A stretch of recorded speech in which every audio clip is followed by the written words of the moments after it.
네, 지금 목소리 멈췄나 본데요. 아, 목소리 잘 들리시나요? 아, 잘 들리시죠? 네. 일단 오늘 주제는 네이버 블로그의 트렌드, 이제 변하지 않는 성장 공식이라는 이제 부제목으로 저희가 준비를 했습니다. 이제 네이버는 꾸준히 변화하고 발전하고 업그레이드 되어 가고 있는 검색 포털 사이트죠. 우리가 활동을 하고 있는. 그런데 고여 있지 않고 지속적으로 이제 변화를 시도를 하면서 우리 블로거들은 자연스럽게 네이버의 트렌드에 맞추어서 어 성장하는 방법, 그다음에 변화에 수긍하면서 블로그 운영을 지속적으로 이어가야 합니다. 뭐 강의에 대한 내용은 이제 이미 맞든본 님이 이제 모집글을 올리셨을 때 보셨을 거고, 강사 소개 역시 지난주에 저희가 간단하게 설명을 드렸는데, 일단 제 오른쪽에 제가 손으로 가리키고 있는 분이 소라민즈 님이시고, 저는 블로거 여동동이라고 하고요. 강사로 활동도 하고 있고, 저희가 둘 다 같이 마케팅 대행사를 운영을 하고 있어서 여러분들에게 변화하고 있는 거를 좀 체감하고 있는 부분이나 전략적으로 어떤 방법을 선택하는 게 여러분들이 원하는 게 수익화로 달려갈 수 있는지를 안내를 드리고자 합니다. 저희에 대한 소개가 길어지면은 좀 재미가 없기 때문에 실질적으로 궁금하신 부분으로 빠르게 넘어가 보도록 할게요.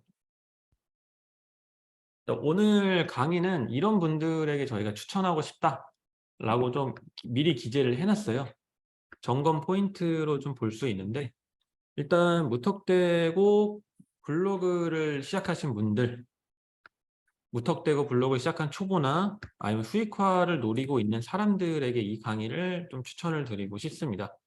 비단 이번 주차뿐만 아니라 4주차까지 진행이 되기 때문에 순차대로 모든 강의를 이제 들어보시는 게 여러분들의 블로그 생활에 많은 도움이 될 것 같아요.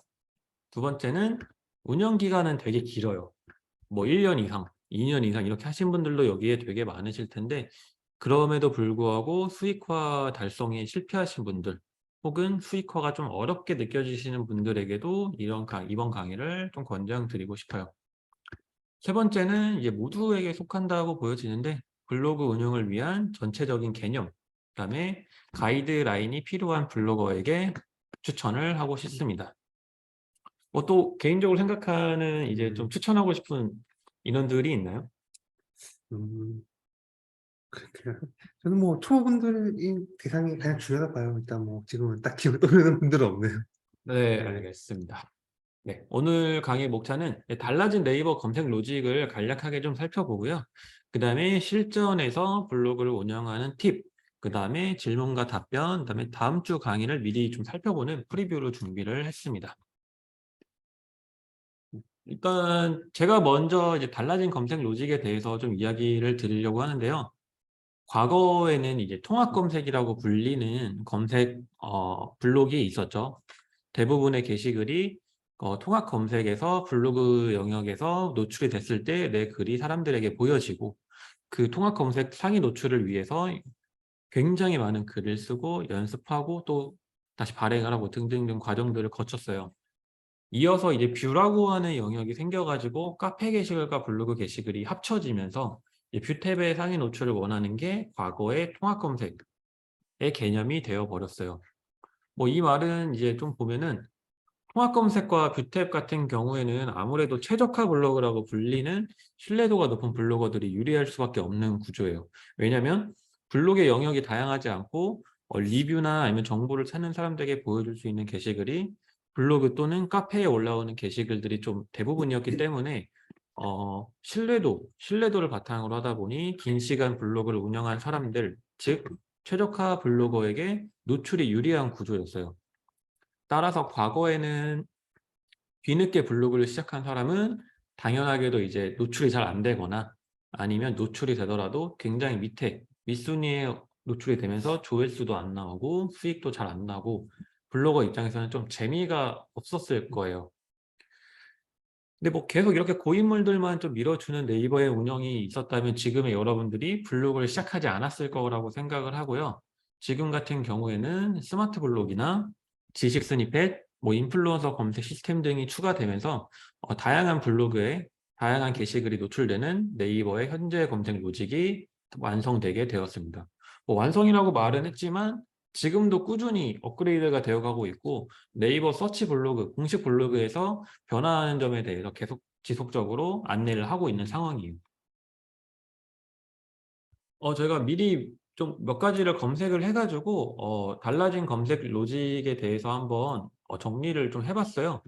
이제 뭐 스마트폰이라고 검색을 했을 때 인플루언서 참여 콘텐츠라고 해 가지고 인플루언서들의 영역이 존재하죠. 이로 인해서 인플루언서를 목표로 인플루언서만 되면 일단 이 영역에 도전이 가능하기 때문에 인플루언서를 목표로 달려가시는 분들이 굉장히 많은 것 같고요.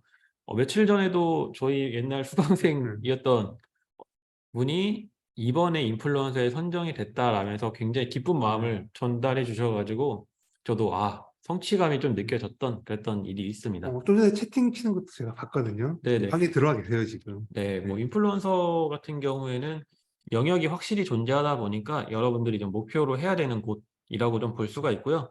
그다음에는 이제 스마트폰이라고 또 다른 검색을 했을 때 좀 밑으로 내리니까 스마트 블록 영역이 있어요. 스마트 블록.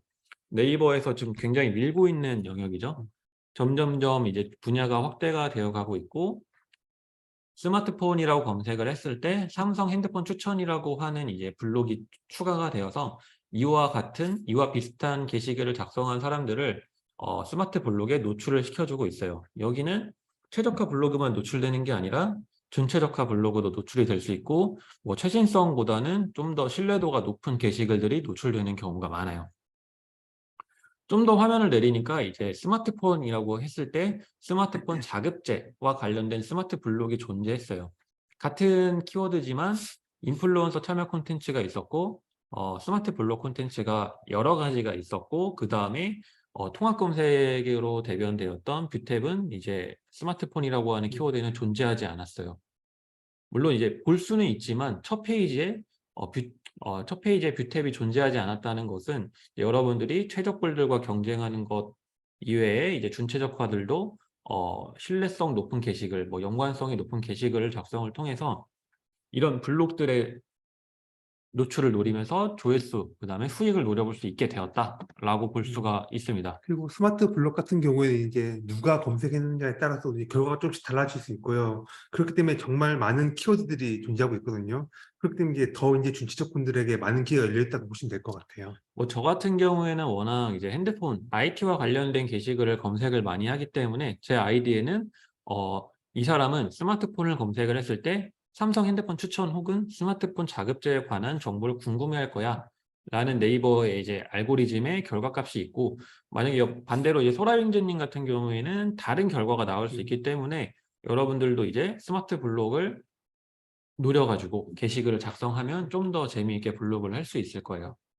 그 외에도 이제 윈도우 설치라고 제가 검색을 해 봤는데 윈도우 설치에서 이제 뷰탭도 존재하지만 지식 스니펫 영역이 있었어요. 이제 사람들이 이제 정보성 게시글 같은 경우에는 좀 더 명쾌하게 이제 정보를 전달하는 블로그 콘텐츠 혹은 타 플랫폼에 있는 콘텐츠를 보여주는 영역도 존재하기 때문에 내가 글을 쓰기 전에 내가 사용하고자 하는 키워드의 게시글이 어떤 형태로 보여지는지를 보고 그 이후에 제목을 다시 한번 수정해 보는 게 여러분들이 지향해야 할 운영 방법이라고 볼 수 있습니다. 계속되는 변화가 좀 이루어지고 있고 이거는 이제 얼마 전에 네이버 공식 테크 블로그에 올라온 내용이에요. 이제 로봇 청소기를 검색을 했을 때 반응 좋은 상품 후기라고 하는 란이 또 새로 생기게 되었고 그다음에 믿고 보는 상품 리뷰라고 하는 칸이 생기게 되었어요. 이거는 이제 예시로 제가 이제 네이버에서 공식적으로 올린 게시글에서 퍼온 거고 실제로 검색을 해 보면 이제 반응 좋은 상품 후기라든가 믿고 보는 상품 리뷰라든가 이런 블록 영역들이 확대가 되어 가고 있어요. 이제 이 네이버에서 말하기로 뭐라고 말하냐면 "체험 기반의 콘텐츠 생산량을 증가한다." 체험 기반의 콘텐츠, 즉 직접 경험한 거, 직접 경험하지 않은 것을 좀 지향하고 내가 체험한 부분을 다른 사람들에게 알려주는 형태를 지향하는 콘텐츠의 생산량을 증가시키기 위해 이런 조치를 하고 있다라고 말을 하고 있어요. 이게 뭐냐면 뭐 여러분들이 이제 뭐 어디 맛집 아니면 어디 갈 만한 곳 검색을 하면 실제로 다녀온 사람이 아닌 사진과 텍스트만 받아 가지고 올리는 이제 작업을 음. 했다라고 볼 수 있는 게시글들이 되게 많아요. 네이버에서는 이제 주기적으로 이제 그런 글들을 이제 누락을 시키고 정말 진솔한 리뷰가 담긴 게시글들을 좀 노출을 올려주고 있는 형태를 좀 이어가고 있거든요. 그래 가지고 이제 이런 사용자 친화적인 검색 결과가 점점점 확대가 되어 가고 있다라고 이해를 음. 하시면 되고요. 이로 인해서 이제 단순하게 어뷰징성 콘텐츠와 신뢰도 낮은 콘텐츠는 이제 노출 빈도가 내려가면서 네이버가 검색 포털 사이트로서 기능을 정상적으로 하게 되는 거죠.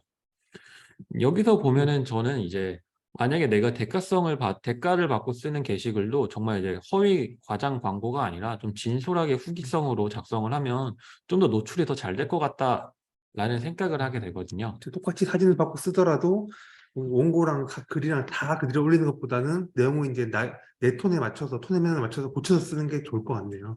뭐 예를 들면은 이제 좀 더 이제 준비돼서 무조건 이제 칭찬 일색이 아니라 어떤 단점에 대해서도 내가 개인적으로 느끼는 아쉬움은 이러이러했다.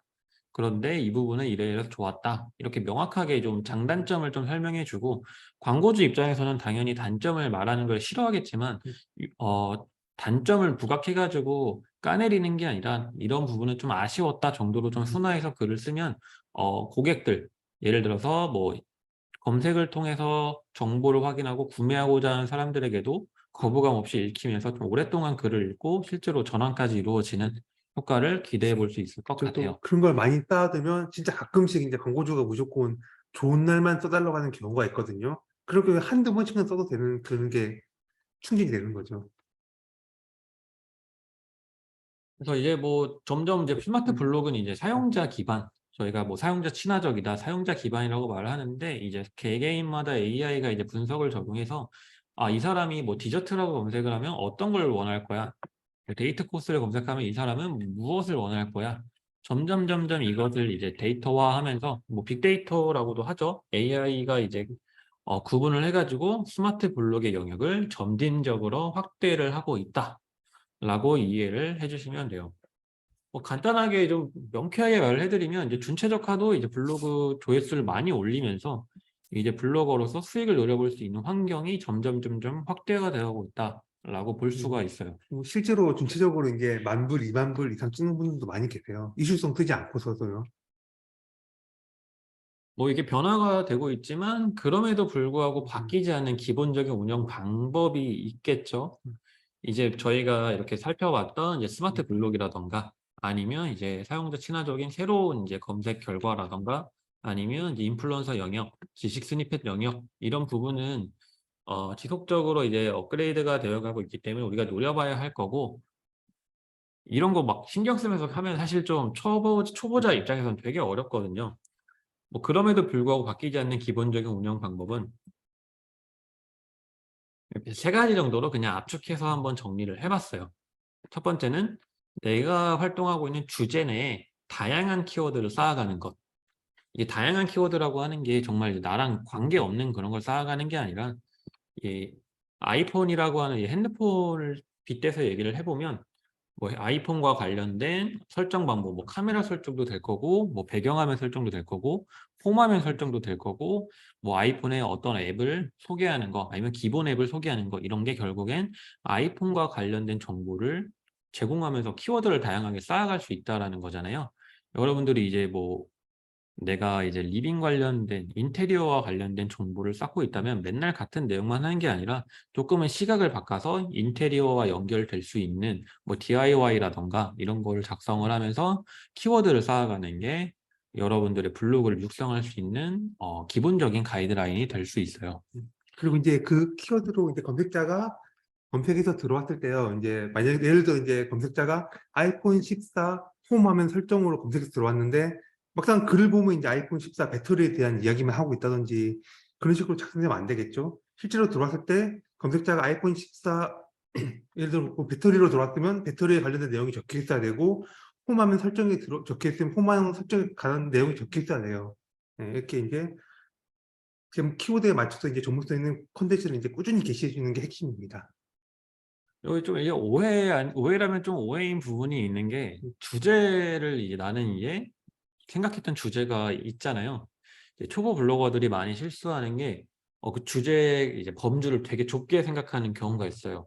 정말 이제 좀 극단적으로 예를 들어 보면은 맛집을 하시는 분들이 있잖아요. 내가 살고 있는 이 지역 뭐 예를 들어서 경기도 안양시, 안양에 있는 맛집만 올려야 돼라고 생각하시는 분들도 있고요. 어 내가 IT 블로거지만 나는 핸드폰만 올려야 돼.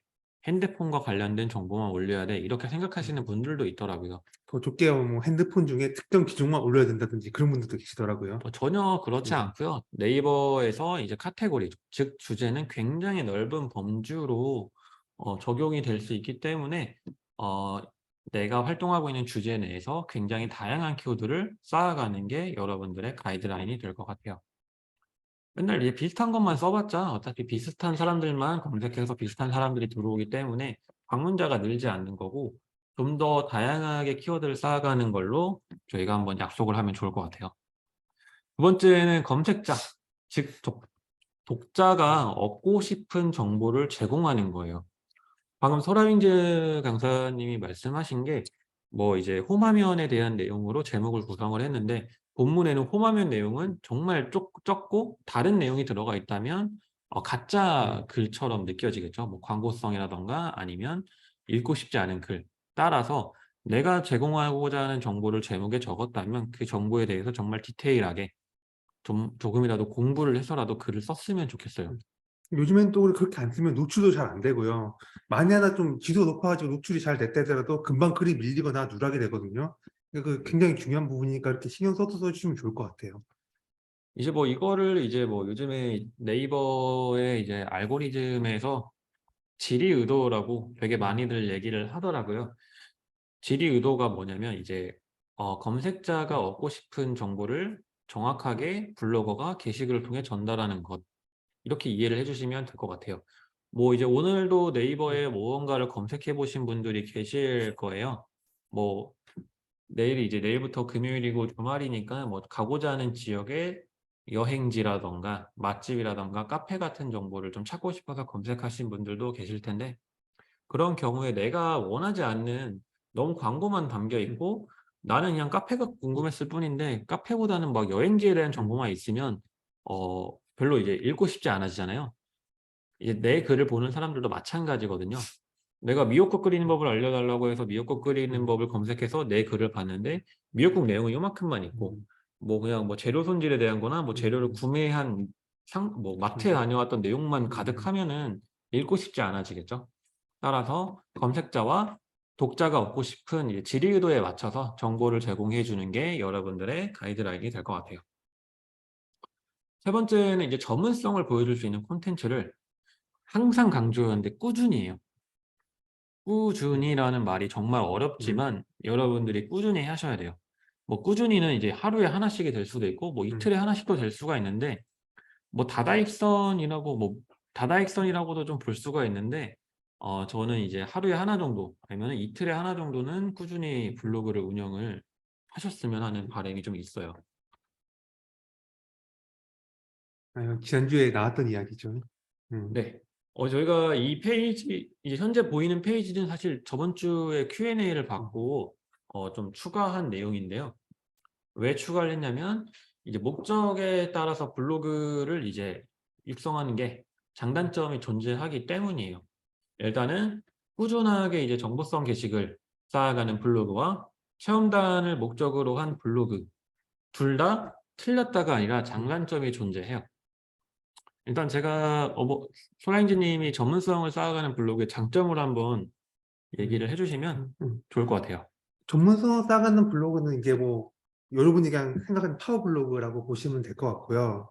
이게 초반에는 사실 수익을 내기가 좀 어려워요. 왜냐하면 일단 전문성을 쌓기 때문에 첨단을 진행 보통 안 하거든요. 이제 대신 이제 전문성을 쌓아가다 보면 어느 순간 이제 확 크는 시점이 있어요. 그때 되면 이제 좀 더 일반적인 첨단 하는 것보다 좀 더 높은 고려를 받고 이제 더 큰 건 할 수 있는 거죠. 음, 네, 뭐 전문성을 쌓아가다 보면은 이제 정리를 해 보면 블로그 지수라는 게 점진적으로 성장을 하다 보니까 이제 원고료를 받는다거나 좀 더 큰 대가를 받는 포스팅을 할 수도 있다라고 좀 이해를 하면 될까요?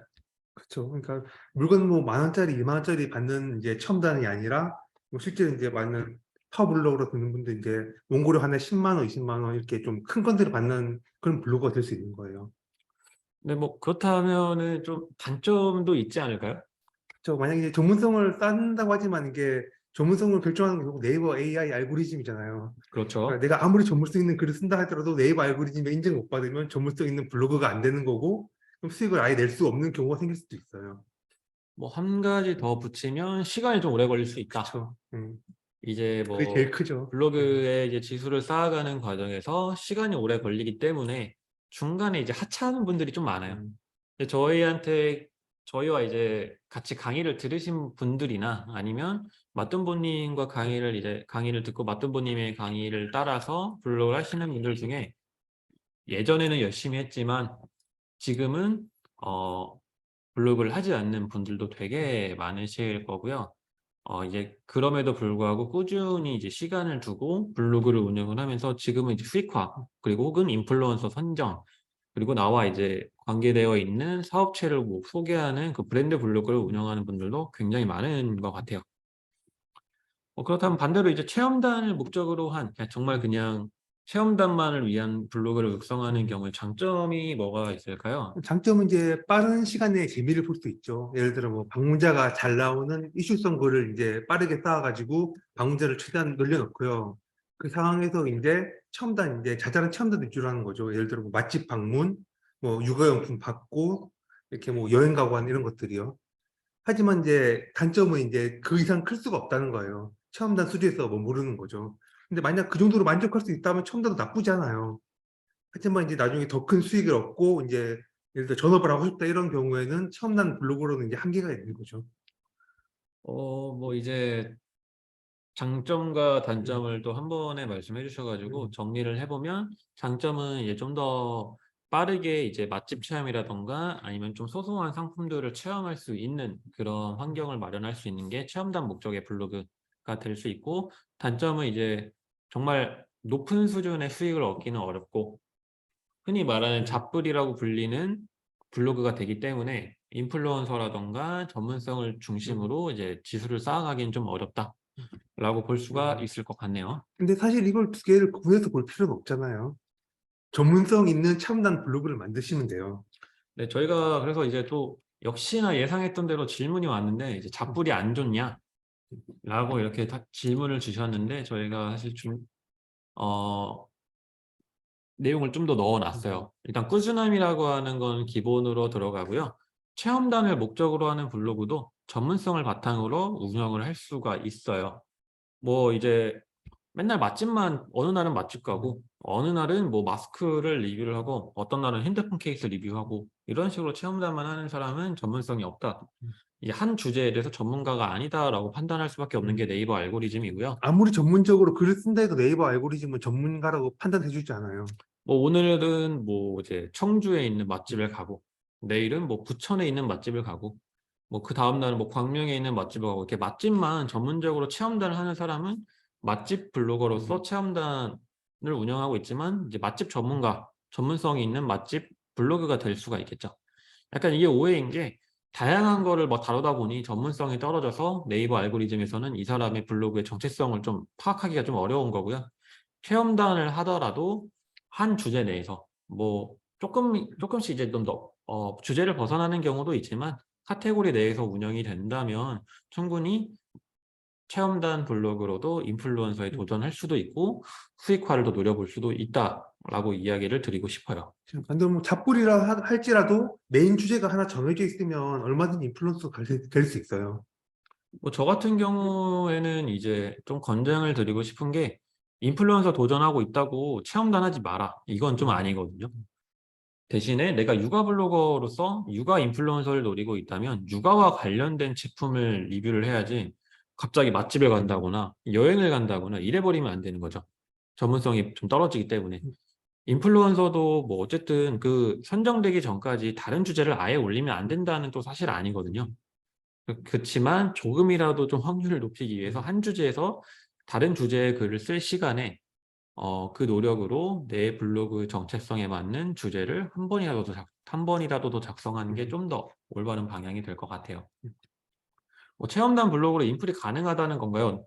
이게 체험단 블로그로 인플이 불가능한 게 아니라 체험단 블로그도 전문성 있게 한 주제 내에서 내가 전문성을 보여주면서 운영이 된다면 인플루언서가 충분히 가능하다라고 말씀을 드릴 수 있습니다.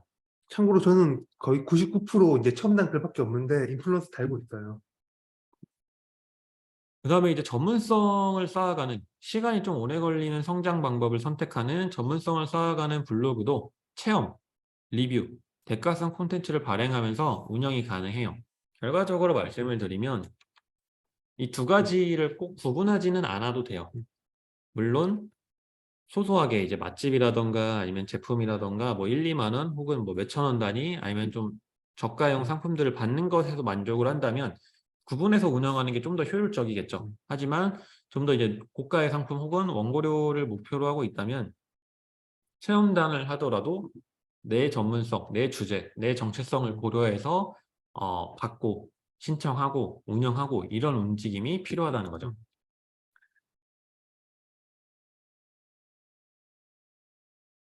이제 뭐 여기서 뭐 질문을 안 받으면은 지금까지 딱 들어온 것만 답변을 드릴게요. 체험단 블로그도 인플이 가능하다는 거에 대해서는 답변을 드렸고 인플루언서 도전 시 다른 링크도 있으면 좋다고 하던데 어떤가요? 이건 사실 무슨 의미인지 잘 거의 모르겠고 인스타 같은 거 아닐까요? 인스타 유튜브 이제 다른 타 SNS 채널의 링크를 통해서 구독자의 범위가 좀 늘어나기 때문에 뭐 효과는 있는 것 같아요.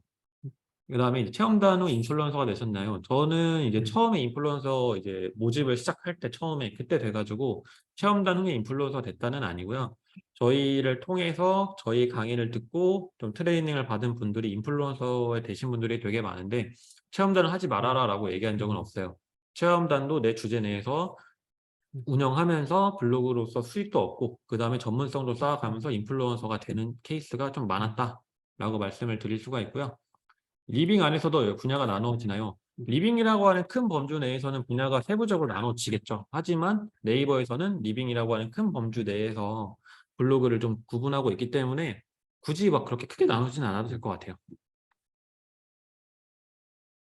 이제 맛집도 여행에 포함이 되나요?까지만 답변을 드릴게요. 어떻게 생각하시나요? 맛집은 여행에 포함되지 않아요. 이게 포함된다고 하고 이게 차라리 이게 레시피 요리 쪽에 포함되면 포함됐지 이게 여행에 포함되진 않더라고요. 이게 어떤 거에서 좀 유래가 되냐면 맛집을 작성할 때는 어쩔 수 없이 이제 식품류, 뭐 이제 재료에 대한 이야기나 맛에 대한 얘기가 들어가기 때문에 여행으로 좀 구분되지는 않고요. 각 단어들이 레시피 쪽, 뭐 요리와 관련된 내용이 들어가기 때문에 여행에는 포함이 안 된다라고 생각해 주시면 될 것 같아요. 사실 이제 글을 어떻게 쓰냐에 따라서 이제 맛집 겸 여행 블로거가 될 수 있는 거죠. 그쵸.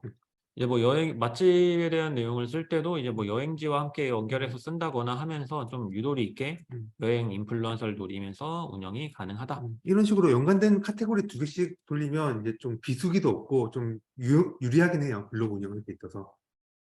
뭐 전문성과 체험단을 좀 저희가 이 두 가지를 한 번에 여러분들이 좀 쟁취하셨으면 좋겠다라고 말씀을 드리고 있는데 실제로 이제 뭐 콘센트를 제품과 원고료를 받았고 이 신발 아니면 뭐 화장품 같은 거 그다음에 이제 가전제품류 아니면 영화 시사회 아니면 이제 리빙과 관련된 아니면 이제 IT와 관련된 등등등 굉장히 많은 체험단을 진행을 하고 있는데요. 일단 이게 다 기본적으로 전문성이라고 하는 것을 기본으로 베이스를 하고 있어요. 전문성이 없다면 이런 글들을 쓰는 게 광고주 입장에서도 이 사람에게 맡긴 게 의미가 없고 여러분들이 이제 활동하고 있는 주제가 있다면 그 주제에 대해서 전문성 있는 글을 작성하는 게 정말 가장 핵심적인 포인트라고 말씀을 드릴 수 있습니다. 근데 사실 전문성 하니까 좀 많이 어려워 보이는데 그렇게 네이버가 대단한 전문성을 바라는 건 아니에요. 예를 들어 이제 공식 스펙을 좀 더 알기 쉽게 풀어준다든지 이 맛에 이제 개인적인 의견을 풀어가지고 얼마나 이제 잘 전달할 수 있는지 그런 걸 원하는 거지 막 분석하고 그런 정보까지 원하는 건 아니거든요.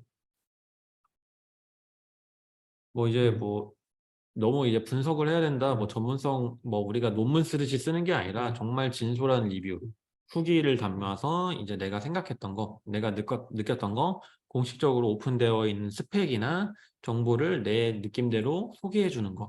이 정도로만 생각을 해 주셔도 될 것 같아요. 다음은 이제 두 번째, 실전 블로그 운영 팁이에요. 실전 블로그 운영 팁. 이제 블로그를 운영하다 보면은 이제 굉장히 이제 질문이 많아지는 게 결국엔 글쓰기 관련된 거 아니면은 뭐 누락이라든가 아니면은 블로그 게시글을 수정한다거나 문제가 생겨서 삭제한다거나 이런 거에 대해서 되게 겁을 주는 사람들도 좀 많았었던 것 같아요. 음, 뭐 수정하면은 블로그 음. 나락간다. 뭐 이렇게 삭제하면 안 된다. 그다음에 좀 이미지 누락에 대한 내용이 있는데 이거는 순차대로 한번 설명을 드리도록 할게요. 예, 보통 이제 블로그 글쓰기를 하다 보면 무슨 생각하고 쓰는지 진짜 궁금한데요. 일단 제가 봤을 때는 방문자를 가장 많이 신경 쓰지 않을까 싶어요. 이 뭐 시작한 지 얼마 안 되는 분들도 그렇고 이제 경력이 오래된 분들도 그렇고 이렇게 글을 쓰다 보면 늘 방문자를 신경 쓰게 되더라고요. 물론 이게 방문자를 신경 쓰는 거가 나쁘다는 건 아니에요. 왜냐하면 이제 방문자라는 게 이제 당장 눈에 보이는 이제 뚜렷한 성과가 될 수 있거든요. 목표도 되어주고. 그리고 실제로 이제 방문자가 높을수록 수익화가 더 잘 될 수 있기 때문에 방문자를 목표로 삼는 건 뭐 어찌 보면 당연하다고 볼 수 있어요. 그렇게 생각하시나요? 네. 방문자 관리는 뭐 음, 선택이 아니라 이런 필수적인 부분인데 뭐 공유하는 부분입니다. 그렇죠. 근데 하지만 이제 뭐 방문자에 너무 목이 메어가지고 이제 주객의 전도가 되면 안 돼요. 왜냐면 이제 우리는 좋은 글을 쓰는 게 가장 최우선이기 때문이거든요. 근데 좋은 글을 쓰다 보면 이제 자연스럽게 방문자가 따라온다라고 생각하시면 좋을 것 같아요. 그리고 이제 방문자를 올리기 위한 가장 이제 쉽고 편한 방법으로 이제 이슈성 글을 쓰는 걸 많이 생각하시죠. 그쵸. 이제 저희가 이제 실제로 찾아놓은 게 그래프인데요. 이제 밑에 그래프를 보시면 이슈가 있을 때 보면 이제 19만, 거의 20만 가까이 방문자가 나왔다가 이슈가 끝나자마자 만, 뭐, 천까지 떨어지는 게 보여요. 이런 식으로 봤을 때 이제 그래프부터 이제 건강해 보이지 않잖아요. 이게 어떤 예시였죠, 이게? 이게 음, 뭐 갑자기 뭐 코로나에 대한 예, 이슈라든가 뭐 한창 이제 코로나 심했을 때는 뭐 코로나 관련된 뭐 거리두기 제한, 거리두기 이제 제한에 대한 정보를 올린 사람이 하루 만에 갑자기 막 몇십만까지 올라갔다가 다음 날에 이제 뚝뚝뚝 떨어지고 음, 그랬던 경우 아니면 음, 곧 있을 월드컵 조별 이제 투표 음, 이제 선정하는 날짜에 맞춰서 예상하는 콘텐츠를 쓴 사람들 이렇게 좀 갑자기 확 올랐다가 가짜 정보니까 이제 또 죽어가고 이제 이랬던 경우가 좀 있죠. 음. 그리고 이렇게 한번 그 높은 방문자수에 맛보면 이제 그 맛을 잊지 못해가지고 또 이슈 같은 거를 반복해서 쓸 수밖에 없게 돼요. 누구라도 아마 비슷할 거예요. 하지만 이제 네이버가 지향하는 방향이 아니기 때문에 이제 건강한 블로그라 볼 수가 없거든요. 이렇게 이슈성 글을 반복해서 쓰다 보면 언젠가는 블로그가 죽어요. 이게 점점 노출도 밀리고 어느 순간 보면 아예 노출이 안 될 수도 있거든요. 그렇기 때문에 이제 저희는 이제 이슈성 블로그는 이제 별로 선호하지 않는 그런 블로그예요. 네. 건강한 블로그에 대해서 살짝 설명해 주실까요? 뭐 건강한 블로그라고 한다면 이제 뭐 반짝하는 게 아니라 꾸준하게 이제 다양한 게시글을 통해서 블로그의 방문자가 형성되는 경우예요. 여러분들이 이제 뭐 소리가 좀 예를 들면은 이제 뭐 하나의 게시글로 10,000명이 들어오는 것보다는 100명씩 100개의 게시글로 10,000명의 블로그가 형성되는 게 훨씬 건강한 블로그라고 볼 수가 있어요. 왜냐하면 어 게시글은 자연스럽게 노출이 빠지기 마련이에요.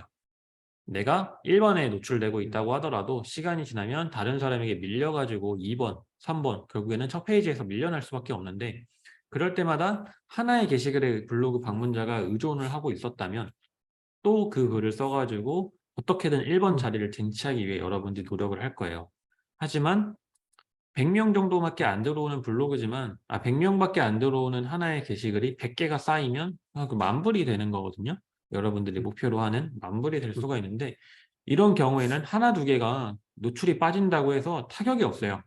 어차피 다른 게시글로 지속적으로 방문자가 유입이 되기 때문에 지금 위에 보이는 그래프처럼 어느 정도 좀 일정한 형태가 될 수가 있고 이 변화는 뭐 어떤 날은 뭐 2 만이었다가 어떤 날은 27,000이었다 이렇게 하는데 주말 이슈 아니면 뭐 공휴일 이슈 아니면 이런 날짜들이 있기 때문에 저 정도 변화는 있을 수가 있고요. 여러분들이 지향해야 되는 부분은 건강한 블로그 방문자를 위해 다양한 키워드를 꾸준하게 작성하는 게 목표라고 볼 수 있습니다. 이게 뭐 특정 날짜에 그래프가 좀 내려가가지고 방문자 빠졌다고 걱정하는 분들이 많이 계신데, 예를 들어 뭐 IT 같은 경우에는 주말에 방문자가 좀 잘 안 나와요. 그리고 반대로 게임 같은 경우에는 주말에 방문자가 잘 나오거든요. 이렇게 주제에 따라 이제 요일별로 방문자 나오는 게 좀 다르니까 너무 걱정하지 않으셔도 괜찮아요. 뭐 여행지 관련된 거나 맛집 음, 관련된 것도 주말에 훨씬 많을 수밖에 없죠. 그렇죠. 사람들이 시간을 내서 움직이는 건 결국 주말이고, 맛집 같은 경우에도 데이트하다가 혹은 가족들과 놀러 갔다가 가기 때문에 평일보다는 주말에 많을 수밖에 없다. 따라서 이제 우리가 방문자의 이제 하루하루 이제 '아 오늘 적네. 아 오늘 좀 많네.' 이러면서 계속 흔들릴 필요가 없다는 거죠. 음, 방문자는 좀 방문자일 뿐, 우리가 진짜 쌓아가야 되는 건 내 블로그의 전문성, 즉 네이버의 신뢰도를 기반으로 한 지수라고 불리는 그거를 쌓아가야 되는 거거든요. 그래서 이제 방문자 그래프에 대해서는 절대 '나 오늘 1,000불 됐는데 내일은 뭐 300불 음, 됐어요. 아 나 블로그 죽었나? 음, 저품질인가?' 이런 식으로 생각은 하지 않으셔도 음. 된다라고 말씀을 드릴 수 있습니다.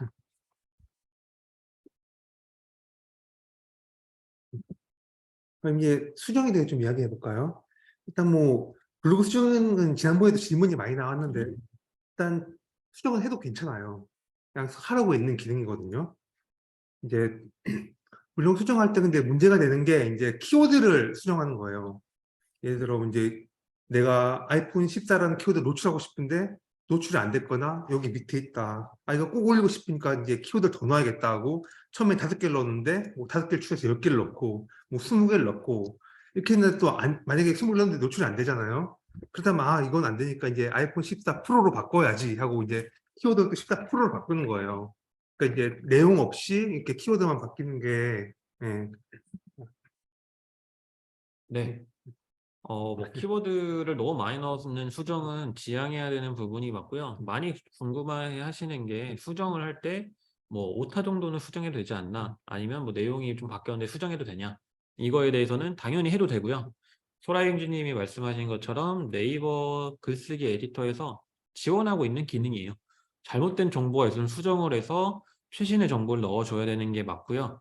그리고 만약에 링크라든가 이제 게시되고 있는 뭐 이미지가 합법적이지 않은 혹은 이제 정확하지 않은 정보가 있다면 삭제 혹은 수정을 해도 된다라고 말씀을 드릴 수가 있고요. 오타 수정은 당연히 해야 되는 음. 부분이고요. 네, 키워드는 이제 너무 많이 넣어서 억지로 올리려고 하는 거는 지양해야 된다라고 말씀을 드릴 수 있습니다. 키워드는 예전에는 뭐 이제 3개에서 5개 정도가 적당하다고 말을 했는데요. 요즘에는 이제 문맥상 자연스러우면 조금 많이 넣어도 괜찮아요. 뭐 10개 이상 넣어도 괜찮고요. 근데 가급적 이제 안전을 위해서는 저희는 이제 뭐 5개에서 7개 렌즈를 추천드리고요. 뭐 이게 왜냐, 다섯 번에서 7번 정도를 저는 이제 개인적으로는 그렇게 쓰고 있어요. 왜냐하면 옛날부터 좀 있었던 습관이기도 하고, 요즘에 다른 파워블로거들은 뭐 10번 이상, 뭐 20번 이상도 쓰는 사람들이 있지만 뭐 5번 넣었다고 노출이 밀리거나 그러지는 않거든요. 그렇기 때문에 일단 최대한 안정적인 운영을 위해서 5번에서 7번 사이로 넣고 있는 편이고요. 글자 수와 관련해서도 굳이 막 옛날처럼 2,000자, 3,000자 채워야 노출 잘 된다, 이건 아니니까 이제 내가 전달하고자 하는 정보를 최대한 적어서 그다음에 업로드를 하시면 될 것 같아요. 그러니까 글자 수를 늘리기 위해 스토리 같은 걸 넣는 게 아니라 그냥 정확한 정보만 넣고 뭐 800자, 900자 이렇게 쓰셔도 괜찮아요. 뭐 요즘에 뭐 700자 때에도 막 1번 페이지 노출되고 이런 경우도 되게 많아서, 그래서 저는 개인적으로는 그래도 한 1,000자에서 1,500자 사이는 좀 맞춰 보면은 글 쓰는 연습도 되기 때문에 좀 더 괜찮지 않을까 음. 생각이 듭니다. 다음은 이제 이미지 누락에 대해서 한번 좀 얘기를 드려야 될 것 같아요. 이제 대부분의 이제 게시글이 누락되는 경우가 이미지 누락이라든가 아니면 링크 문제, 아니면 너무 선정적인 이미지나 아니면 내용이 들어가는 경우가 대부분이더라고요. 그래서 이제 이미지 누락의 이제 종류는 실제로 내가 네이버에 제목을 그대로 검색을 했을 때 이미지 탭에 내 게시글에 이미지가 안 보이면 이미지가 누락됐다라고 볼 수가 있고요. 이 누락이 되지 않는 경우는 같은 사진도 이제 캐릭터 같은 걸 좀 넣어 주거나, 아니 뭐 테두리를 쳐 준다거나, 아니면 좀 노이즈를 억지로 줘 가지고 다른 이미지로 AI가 판단할 수 있도록 하는 경우가 좀 있고요. 뭐 이제 미리 캔버스나 아니면은 망고보드 음. 같은 데서 썸네일 제작하시는 분들도 꽤 많아요. 그 본문에 들어가는 게시글도 미리 캔버스로 처음부터 끝까지 작성하시는 분들도 있는데, 같은 템플릿 디자인 안에서 텍스트만 다른 경우에 좀 이거는 누락되는 경우가 좀 있어요. 예를 들어서 같은 프레임인데 프레임 안에 텍스트만 달라요, 달락마다. 그런 경우에는 누락이 발생할 수 있으니까 이제 뭐 편집을 하더라도 그 안에 들어가는 이미지를 좀 더 음. 다르게 넣어 준다거나 아니면 구도를 다르게 넣어 준다거나 이렇게 좀 해 주시고, 여행 블로거분들이나 아니면 어딘가를 방문하는 분들이 좀 조심해야 되는 게 사람이 많이 나온 경우. 예를 들어서 뭐 행사장에 갔어요. 행사장에 가서 내가 행사장을 리뷰를 하고 싶어서 뭐 사진을 찍었어요. 근데 나와 관계없는 사람들이 되게 많이 나와 버리면 그런 경우에도 누락으로 이어지는 경우가 있어요.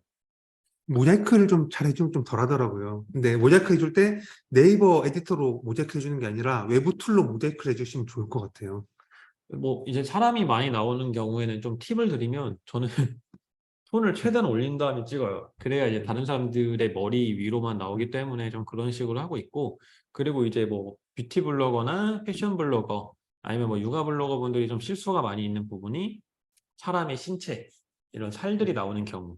뭐 예를 들어서 지금 제가 검은 옷을 입고 있을 때는 괜찮은데 만약에 반팔을 입고 있다면 이렇게 보이겠죠? 살색이 많이 나온 경우에도 네이버에서 좀 음. 선정적인 사진이라고 AI가 판단할 수 있기 때문에 누락으로 이어지는 경우가 있어요. 무조건 누락된다는 건 아니지만 이제 확률이 좀 높으니까 만약에 누락이 발생했을 때는 저런 사진을 수정하시면 좋을 것 같아요. 그래서 뷰티 블로거들 막 굉장히 클로즈업 해 가지고 찍는 사진들 되게 많잖아요. 얼굴만 나온다거나 뭐 손만 나온다거나 이런 경우에 살색이 너무 많아 가지고 실제로 이제 음. 검색을 해 보면 이미지가 누락된 경우가 되게 많거든요. 그래서 이럴 때 좀 팁을 드리면 좀 어 데코할 수 있는 그런 아이템들을 많이 깔아 놓고 찍으면 그나마 좀 누락에서 피할 수 있으니까 이건 좀 참고하시면 좋을 것 같아요. 사진 찍을 때 되게 조심하시고, 손바닥 같은 경우도 마찬가지예요. 손바닥도 어쨌든 살색으로 인식이 되기 때문에 네이버가 '이건 손이야. 그러니까 이건 빼줘야 돼.' 이런 식으로 구분하는 것 같지는 않고, 어 손바닥이 나오게 하는 경우에는 뭐 다른 뭔가를 쥐고 있다든가 뭐 이런 식으로 좀 우회해 가지고 사진을 촬영하시면 될 것 같아요.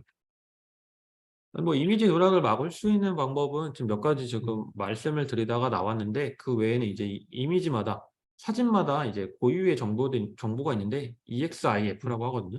이거를 이제 수정을 한다거나 아니면은 밝기, 레벨, 뭐 크기 등을 조정을 하면서 좀 구도도 바꿔줄 수도 있고요. 뭐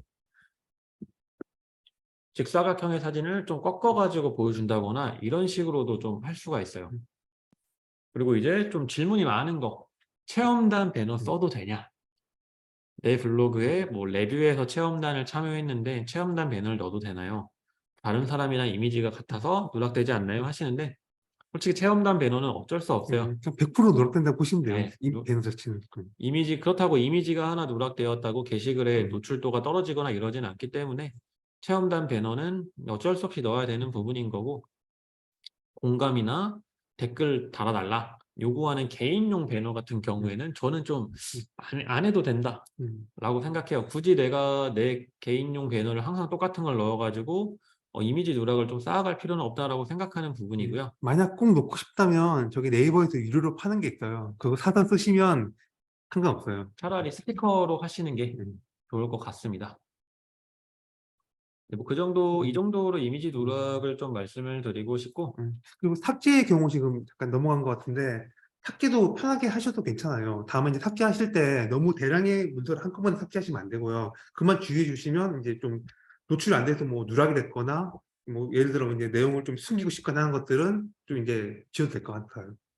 네. 질문에 대해서는 제가 Q&A 시간을 진행을 해야 좀 흐름이 끊기지 않기 음. 때문에 넘어가도록 하겠습니다.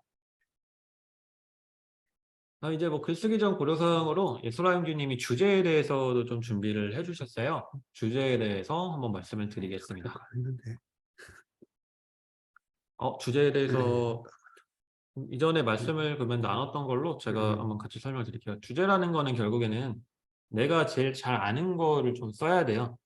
만약에 제가 정말, 저는 요리에 대해서 정말 아는 게 많이 없거든요. 기껏해야 라면을 끓여 먹는 정도? 정말 이제 누군가 봤을 때는 좀 한심하다라고 생각할 수도 있는데 그 정도로 이제 요리와 관련돼선 정보를 갖고 있는 게 없어요. 그런 제가 요리 블로거를 할 수 있을까요? 뭐 어찌저찌 다른 사람 따라하면 할 수 있겠지만 결국엔 정보의 이제 전문성은 떨어질 수밖에 없어요. 그렇기 때문에 여러분들이 주제를 선정할 때는 내가 꾸준히 긴 시간 동안 잘할 수 있는 주제를 선택하는 게 중요해요. 뷰티가 될 수도 있고 뭐 패션이 될 수도 있고 뭐 요리, IT, 그다음에 내가 게임을 좋아한다면 게임과 관련된 리뷰를 꾸준히 하는 사람으로 블로거 활동을 음. 하는 게 좋아요. 뭐 그렇다고 나는 정말 잘하는 게 없어서 이것도 올리고 저것도 올리고 싶다 하면은 그냥 말 그대로 잡글이 되는 것밖에 되지 않기 때문에 인플루언서를 목표로 하고 있고 좀 블로그를 통해서 뭔가 유의미한 수익을 원한다면 명확한 주제를 찾는 건 여러분들이 이제 시작하는 입장에서 꼭 챙겨야 할 숙제라고 볼 수가 있어요. 뭐 정 안 되면 잡불로 시작해 가지고 이것저것 하다가 그중에서 제일 마음에 드는 거 하나 고르는 것도 다 나쁘지 않은 방법이에요. 뭐 처음부터 음. 무조건 막 하나만 올려야 돼 이건 절대 음. 아니니까 좀 편하게 음. 생각을 해 주시고 일단은 꾸준히 음. 글을 쓰는 게 왜냐면 이게 초보자분들이 가장 많이 힘들어하는 게 꾸준히 글 쓰는 거잖아요. 그래 갖고 인제 한 달 동안 이제 매일 글 쓰는 것부터 시작하는 게 좋을 것 같아요. 1000자씩이든 뭐 1500자씩이든 매일 쓸 수 있게 되는 한부터 뭐 주제도 정하고 인제 키워드 공부도 하시고 하면 좋을 것 같네요. 그리고 이제 방문자에 대한 거는 아까 이제 음. 말씀 나누다가 얘기가 되었기 때문에 그냥 넘어가도록 네. 하고요.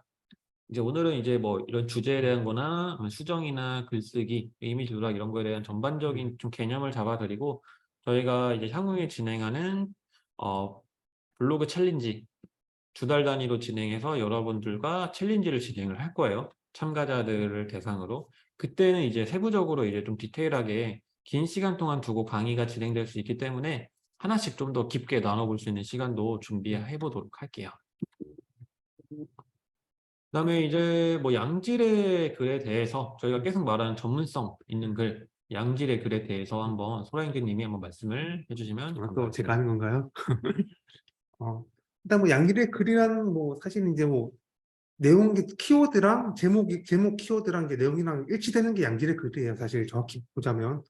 예를 들어 뭐 아까도 말씀드렸지만 처음에 뭐 아이폰 14 뭐 홈화면 설정을 적어 놓고 내용은 배터리 이렇게 넣으면 안 된다는 거예요. 그다음에 인제 뭐 쪼끔 이제 양질하게 설명을 드리자면 일단 뭐 단락에 맞는 사진 및 동영상을 활용하는 게 중요해요. 예를 들어 인제 아이폰 14 홈 화면에서 버튼 누르려고 했는데 예를 들어 뭐 사과 사진 하나 올려 놓고 한다든지 그렇게 하면 안 되겠죠. 그다음에 이제 체류 시간을 확보할 수 있는 걸 쓰셔야 돼요. 막 이렇게 뭐 무조건 좋아요, 이거예요, 저거예요 하는 것보다는 예를 들어 뭐 "이렇게 따라해라. 저렇게 따라해라." 해 가지고 옆에 펼쳐 놓고 볼 수 있는 글을 말하는 거예요. 예를 들어 뭐 콩나물국 끓이는 것 같은 경우에는 인제 콩나물 손질하는 과정부터 인제 옆에 매뉴얼처럼 펼쳐 놓고 쓸 수 있는 그런 글을 말하는 거죠. 그다음에 이제 검색자가 원하는 정보를 제공하는 글은 뭐 2 번이랑 같은 맥락이라고 볼 수 있겠네요. 뭐 이제 실제로 내가 무언가를 찾기 위해 네이버에 검색을 했을 때 그 검색자가 원하는 정보를 그냥 정확하게 보여주는 게 결국에는 네이버 블로거로 오랫동안 살아남을 수 있는 양질의 글을 생산하는 힘이라고 볼 수가 있을 것 같아요. 한번 생각을 한번 해 보세요. 이제 내가 내 블로그의 게시글을 보면서 꾸준히 따라하면서 계속 켜 놓고 다시 또 찾고 또 찾고 할 수 있을 만한 게시글이 있는지. 게임 같으면 게임 공략을 쓰면 이제 게임하는 내내 옆에 펼쳐 놓고 볼 거 아니에요. 그럼 진짜 체류 시간이 어쩔 때는 뭐 1 시간 이상 쌓일 때도 있어요. 뭐 그런 경우도 있고 뭐 아까 레시피 관련해서는 특정 요리를 하는 방법을 순차대로 블로그에 올려 놓으면 결국엔 저같이 요리를 못하는 사람은 그걸 켜 놓고 요리를 할 수밖에 없어요. 그런 경우도 있고 결국에는 다음에 만들 때 또 봐야 되거든요. 그러면서 이제 계속 조회수도 쌓이고 그러다 보니 또 찾고 또 찾고 하다 보니 게시글의 지수도 올라가고 그런 효과가 있고 여행 관련된 거 할 때는 이제 이 사람들이 내 글을 보고 자기와 함께 여행 가는 사람들에게 계속 공유를 할 수 있을 만한 게시글이 되어야 돼요.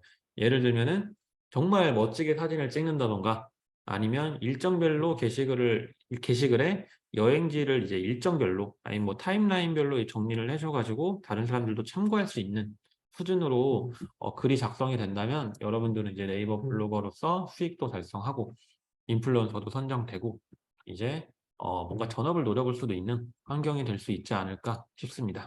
흔히 말하는 이제 C랭크를 쌓아가는 과정이에요, 이게. 네, C랭크에 대해서 음. 얘기하기 시작하면 한 2 시간, 3 그쵸. 시간은 지나가기 네. 때문에 오늘은 뭐 신뢰도가 높은 글을 써야 된다.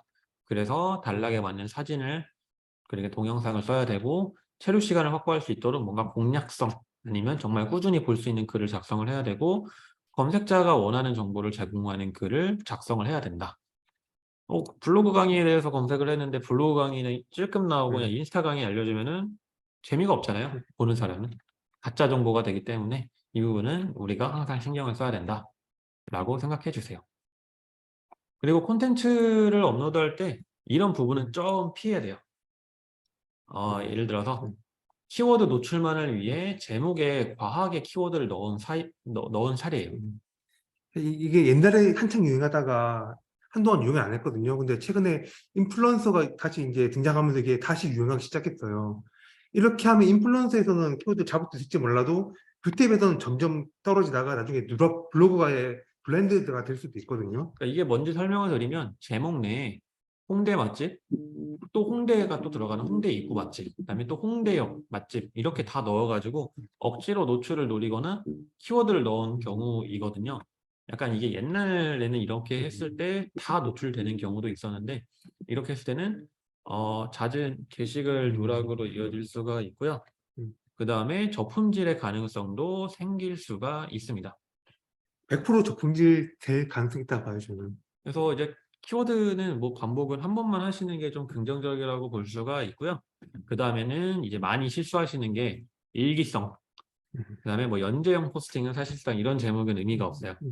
왜냐하면 이 제목에는 그 무엇도 검색에서 결과로 나올 수가 없어요. 궁금해할 많은 내용이 전혀 없는 거죠.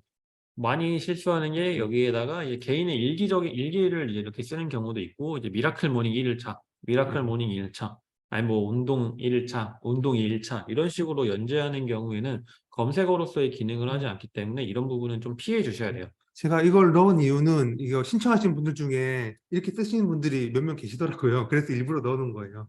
이게 좀 의미가 없는 게 이제 정말 내가 좋아서 내 블로그에 게시글을 보기 위해 들어오는 사람이라면 이렇게 써도 상관이 없죠. 예를 들어서 내 팬들이 많은 유튜버들 이런 경우에는 뭐 소라의 뭐 브이로그 1일차, 소라의 브이로그 2일차 이런 식으로 썼을 때도 팬들이 봐주기 때문에 상관이 없는데 블로그는 나를 보고 싶어서 들어오는 게 아니라 결국에는 정보를 얻기 위해서 들어오는 거기 때문에 이런 형태의 일기성, 연재형 포스팅은 지양해 주셔야 된다.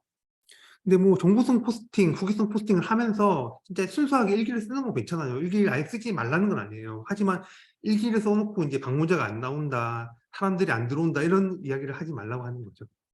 네.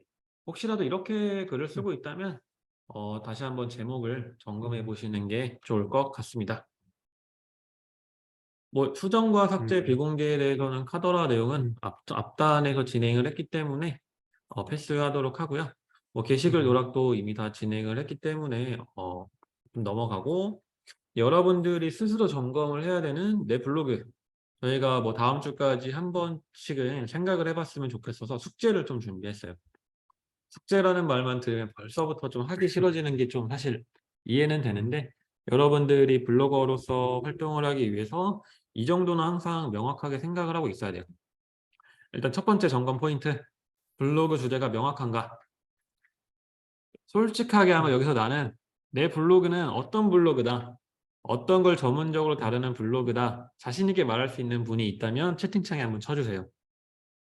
채팅창에 저 한번 칠게요. 저는 이렇게 쳤습니다. 저는 IT 그리고 게임 블로거입니다.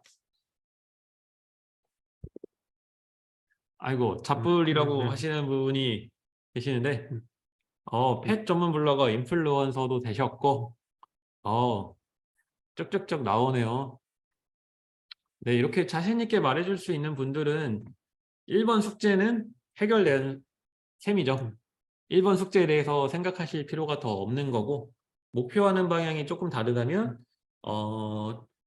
목표하는 방향이 수익화라면 좀 수정을 해야 되는 블로거 주제들도 있지만 이렇게 자신 있게 내 블로그의 주제를 말할 수 있다는 건 첫 번째 점검 포인트는 통과했다 라고 볼 수가 있습니다. 통과 못한 분들은 이번 기회에 한번 이제 주제를 한번 정해보시면 어떨까 싶어요. 네. 뼈 맞았다고 하시는 분도 있는데 뭐 제가 일부러 뼈 때리려고 한 건 아니고 그냥 한 번쯤은 생각해 음. 보셨으면 하는 바람에서 말씀을 드렸습니다. 1 번에서부터 막혀도 괜찮아요.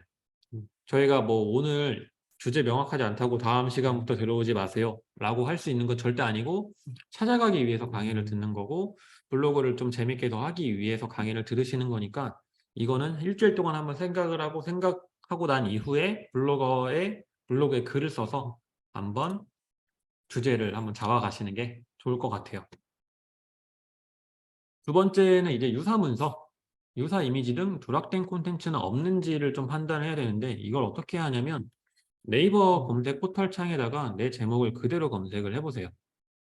그렇게 된 경우에는 내 게시글이 안 뜬다면은 한번 왜 안 뜨는지도 찾아봐야 음. 되고 이미지 탭에 들어가 가지고 이미지는 왜 안 보이는지 한번 점검은 해 보셔야 될 것 같아요.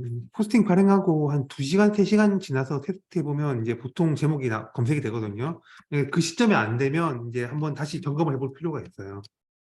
너무 오래된 글이 날아간 건 확인하기 사실 힘들어요. 프로그램 따로 쓰지 않는 이상은. 뭐 어떤 음. 툴을 쓰셔도 상관은 없고요. 뭐 이제 예를 들면은 네. 이제 제가 이제 한번 화면을 다른 화면으로 전환을 해 가지고 한번 보여 드릴게요. 네. 일단 이거는 제 블로그고요. 제가 11월 7일 날 업로드한 게시글을 제목을 음. 음. 제가 로그인을 안 했더니 아이고 안 되네요. 제가 제목을 그대로 한번 쳐 보겠습니다. 잠시만요.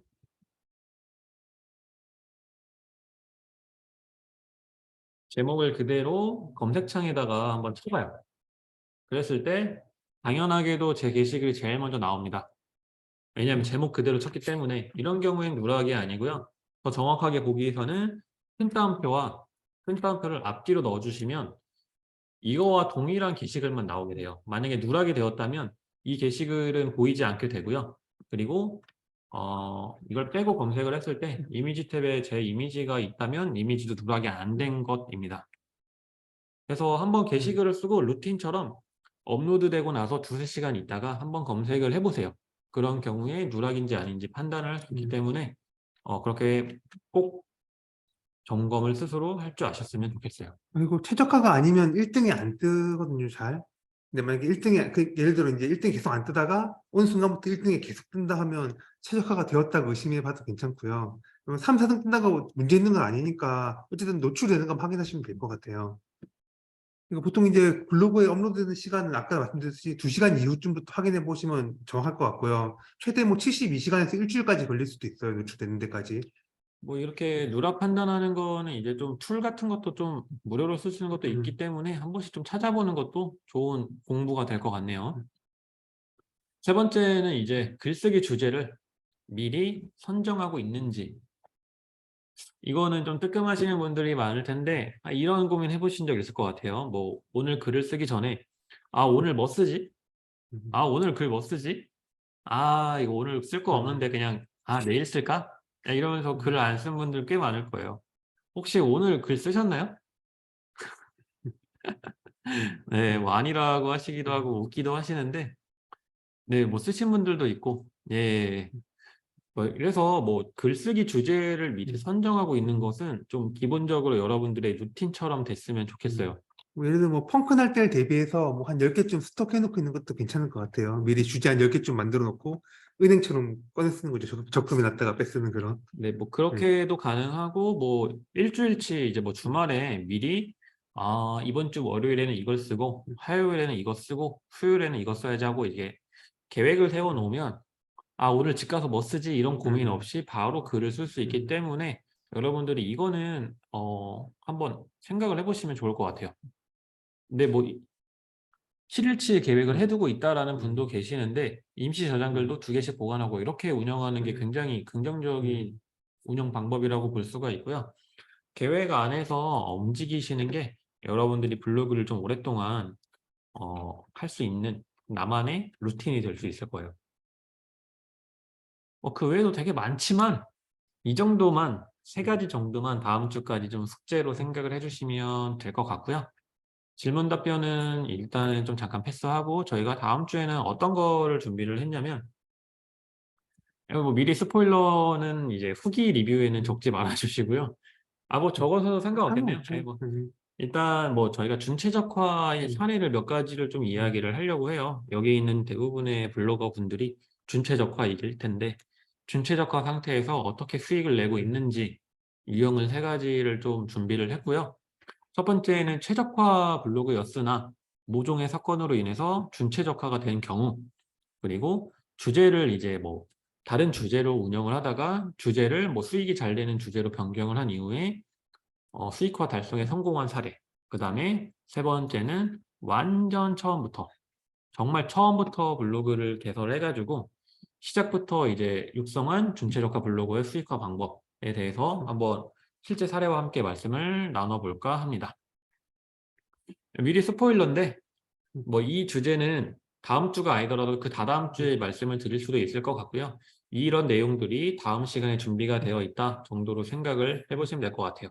그리고 이제 뭐 수익화 관련된 내용이 사실 제일 재미있기도 하고 목표로 하는 부분이다 보니까 저희가 이거를 첫 주차에는 안 하고 좀 호기심을 위해서 이렇게 준비를 했고요. 한 가지 더 말씀을 드리면 저희가 여러분들이 꾸준히 블로그를 운영할 수 있도록 블로그 챌린지를 맞돈부님이랑 같이 준비하고 있어요. 2달 단위로 진행을 하고 모바일 앱이나 웹사이트를 통해서 여러분들의 블로그를 관리하면서 함께 날아갈 수 있는 챌린지를 준비하고 있으니까 관련된 내용도 마지막 주차에 안내 드릴 거예요. 여러분들이 이제 만약에 핸드폰 앱으로 내가 챌린지를 참여하고 있다면 오늘 글 안 쓴 사람들한테 푸시 알람을 쏴주면 "오늘 글 썼나요?" 라고 푸시 알람만 쏴줘도 여러분들이 '아 뜨끔.' 하면서 '누워 있다가도 일어나지 않을까.'라는 생각을 해서 저희가 원래 웹사이트로만 진행을 하려다가 푸시를 쏘고 싶어서 앱을 개발을 하고 있고요. 그것 때문에 굉장히 긴 시간 동안 좀 스트레스를 받으면서 열심히 개발을 하고 있는데 여러분들이 재밌게 할 수 있도록 저희가 준비하고 있는 게 있다 보니 강의와 함께 챌린지에도 참여해서 긴 시간 동안 블로그를 운영하셨으면 좋겠어요. 결국엔 이 꾸준함을 위해서 우리가 이걸 하고 있는 거거든요. 꾸준함을 좀 강제적으로 할 수 있게 챌린지로 묶어 가지고 진행을 할 거고 챌린지 중간중간 좀 디테일한 세분화되어 있는 강의도 진행을 할 거고요. 그다음에 이제 꾸준히 인플루언서도 배출을 하고 꾸준히 수익화 블로거도 배출을 할 테니까 여러분들이 끝까지 내년에도 저희와 함께 하셨으면 좋겠습니다. 뭐 이 내용에 대해서는 리뷰 이제 후기 리뷰에서는 작성하지 않으셔도 좋고요. 4 주차 때 화면을 보여드릴 수 있을진 모르겠는데 4 주차에 상세하게 챌린지에 대해서 설명을 드릴 거예요. 4주차 때 보여드릴 수 있도록 최대한 노력을 해 볼게요. 네. 이 정도로 마무리를 강의는 오늘 마무리하고요. 저희가 이제 좀 약간 시간적인 문제가 있어서 Q&A는 저번 주에 많이 했잖아요. 저번 주에 짧게. 많이 했으니까 정말 이제 10시 15분까지만 정말 딱 알짤없이 10시 15분까지만 할 테니까 저번 주처럼 질문이라고 해 주시고 답변을 먼저 준비해 예 놓으시고 질문이라고 계셨네요. 하고 이렇게 써 주시면은 답변을 드릴게요. 음. 좀 간단하게 좀 답변을 드릴게요. 잠시만요. 그냥 질문 안 읽고 그냥 답변 바로바로 드릴게요. 화면에다 띄워 드릴 테니까 음. 화면 메모장. 네. 음. 일단 뭐 네이버에 검색 반영 추천해 가지고 반영되는 경우는 거의 없어요. 일단 누락됐을 때 몇 번 수정해 보시고 안 되면 글을 새서 쓰시는 걸 추천드리고 싶어요. 그때 사진 재활용하기보다는 사진도 다시 쓰시는 게 좋을 것 같고요. 그다음에 서로 이웃 답방하는데 시간이 너무 오래 걸린다고 하셨는데요. 이거 뭐 저 같은 경우에는 이제 양질의 글을 쓰고 답변까지 하면 더 좋다고 봐요. 너무 많이 하면은 시간적인 문제가 크니까 시간이라기보다는 횟수를 정하고 가세요. 예를 들어서 내가 하루에 10명은 꼭 답방을 가겠다 하면은 그 10명 안에서만 하시면 될 것 같고요. 뭔가 나만의 좀 이제 규칙을 정해 가지고 하시면 스트레스가 좀 줄지 않을까 싶습니다. 저는 50명 해 봤는데 글 하나 쓰는 것만큼 걸리더라고요. 저는 그냥 솔직하게 한 10명에서 15번 정도가 오랫동안 할 수 있지 않을까 생각을 하고 있습니다. 다음 넘어갈게요. 예. 아. 한 가지 주제로 다작을 하고 있는데 유입이 안 되는 키워드가 조금씩 보이고 있다. 총 방자는 전화 오는데 우연이라 봐야 하나? 이게 좀 음, 사실 의미가 좀 음, 이해가 잘 안 되는데, 음, 유입이 안 되는 키워드는 이제 뭐 똑같은 키워드로 계속 포스팅을 하는 것보다는 아까 강의 때 말씀을 드린 것처럼 주제 내에서 다양하게 키워드를 잡고 작성을 하시는 게 좋을 것 같고요. 재탕하고 또 재탕했을 때는 노출이 밀릴 수밖에 없어요. 이거는 참고하시면 될 것 같고요. 질문이 너무 많아질 수도 있기 때문에 질문은 하나씩만 1인당 하나씩만 받도록 하겠습니다. 라라님이 카테고리가 좀 나눠져 있다. 뭐 조회수가 많아야 그게 인플루언서가 되는 건 아니고요. 꾸준히 말씀드렸지만 그 주제 내에서 전문성 있는 글이 더 중요하고요. 글 개수가 적어도 전문성이 있으면 인플루언서가 되더라고요. 네, 그래서 말씀을 드리면 조회수에 목매는 음, 것보다는 이제 좀 더 전문성 있는 글에 집중하시는 게 좋을 것 같습니다. 다음 이제 주제가 책인 건 성장하기 힘들다. 이거 어쩔 수 없는 게 책이라는 건 또 읽어야 되고 시간이 많이 쓰이고 다양한 포스팅을 하기가 어렵기 때문에 좀 속도가 느린 거지 이제 안 되는 건 아니거든요. 정확히는 성장이 어렵다기보다는 수익하기 어렵다는 말이 더 맞는 것 같아요. 이런 경우에는. 네. 이건 포스팅 한 개랑 글 쓰는데 얼마나 걸리시나요? 주제마다 네, 다르고 글마다 다른 것 같아요. 저 네. 같은 경우에는 뭐 게임 같은 경우에는 정말 금방 써요. 게임 사전약 같은 경우는 30분이면 쓰거든요. 대신 뭐 IT, 뭐 컴퓨터 리뷰 이런 거 하다 보면 뭐 반나절 걸릴 때도 있고 뭐 하루 종일 그것만 붙잡고 쓸 때도 있어요. 네. 저 같은 경우에도 뭐 1시간에서 뭐 2시간까지도 걸리는 것 같아요. 다음은 질문글은 누락이 안 됐대. 글은 누락이 안 되었는데 그 글의 이미지는 누락될 수도 있는 건가요? 네, 이렇게 네, 될 수 있습니다. 얼마든지 쓸 수 있어요. 저희가 아까 예시를 들었던 것도 이거 예시였어요. 이미지가 15개 들어갔는데 그중에 13개가 누락일 수도 있고요. 전부가 누락일 수도 있어요. 근데 글은 살아있을 수 있습니다. 다음은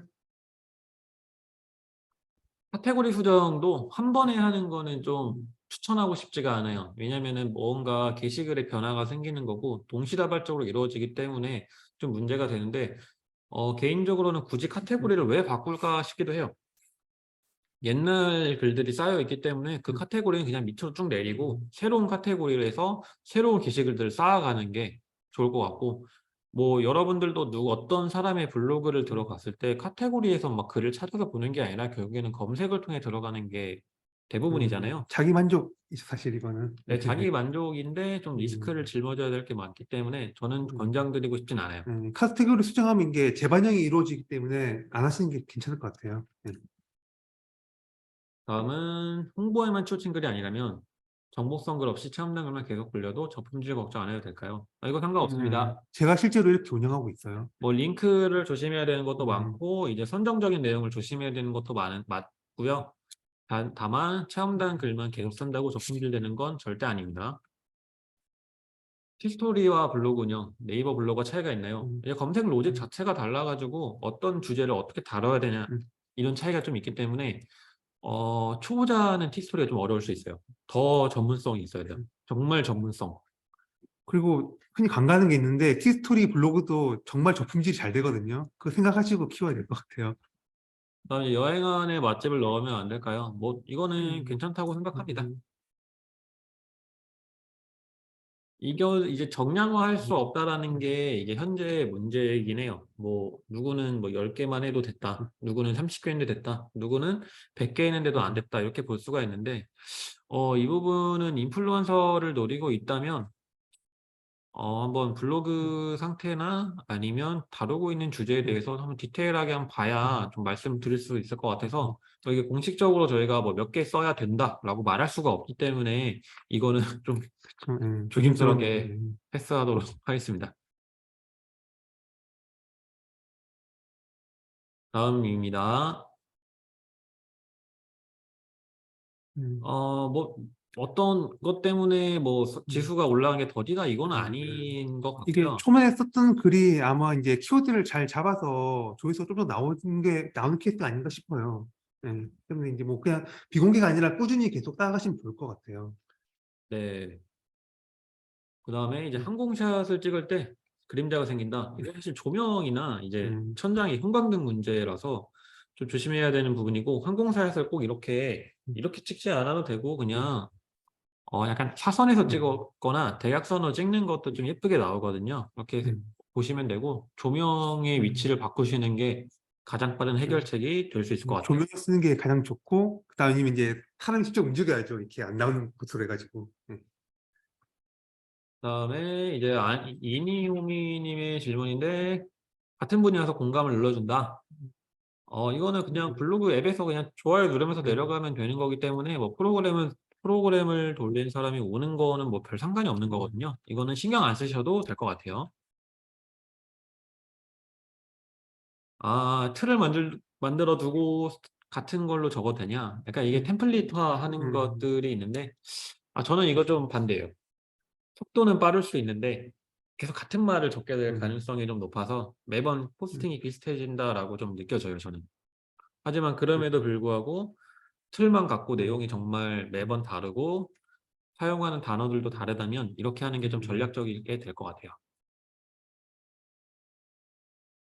아까 답변했던 거죠?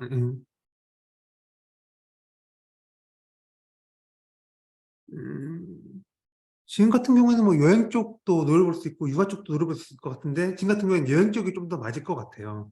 왜냐면 육아 쪽이라면 이제 좀 더 이제 육아 정보들을 다뤄야 되는데 지금 같은 경우에는 놀러 가는 것들 위주고 여행 가는 것들 위주니까 제가 봤을 때는 이런 식으로 갈 거면 여행 쪽이 나을 것 같아요. 뭐 육아 인플 노릴 거면은 이제 아이와 여행 다니는 음, 것보다는 뭐 5세 아이의 뭐 한글 음, 교육 상태라던가 아니면은 뭐 아이와 관련된 음, 육아하시는 분들에 대한 정보가 필요하겠죠. 네, 뭐 육아용품이라든지. 네. 이달의 블로그 추천을 받으려면 조건이 따로 있나요? 이거는 음, 그냥 개개인 간에 서로 추천하는 걸로 좀 되고 있고 이 추천 수가 많다고 무조건 되는 게 아니라 음, 네이버에서도 이 블로거가 해당 주제로 어떻게 전문성을 쌓아가고 있냐 약간 이런 거를 좀 보고 음, 있고요.